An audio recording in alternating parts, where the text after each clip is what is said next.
জুড়ে যানজট রয়েছে, যাতে ভোগান্তির কবলে পড়েছেন যাত্রীরা। এ বিষয়ে বিস্তারিত জানাতে টাঙ্গাইলের কালিহাতী থেকে যুক্ত হচ্ছেন সহকর্মী কাউসার আহমেদ।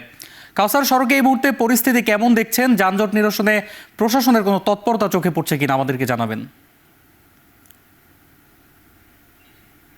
জি, আমি আছি কালিহাতীর পৌলি এলাকায়। আমার পেছনে অন্তত 12 কিলোমিটার এলাকা এবং সামনে 4 কিলোমিটার এলাকায় এখনো যানজট রয়েছে। এই যানজটের কারণে ঘরমুখো মানুষ যারা রয়েছেন তারা ভোগান্তিতে পড়েছেন, বিশেষ করে নারী, শিশু এবং বৃদ্ধ যারা রয়েছেন।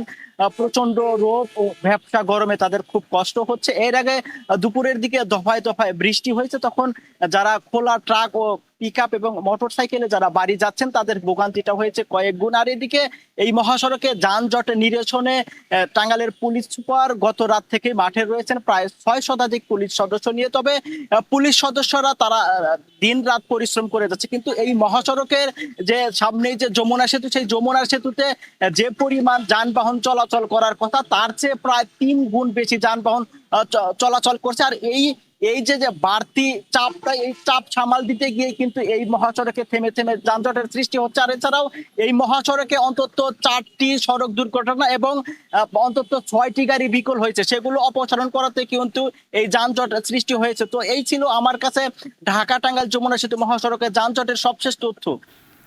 টাঙ্গাইলের কালিহাতী থেকে যুক্ত ছিলেন সহকর্মী কাউসার আহমেদ। দেখছেন এখন চারদিক।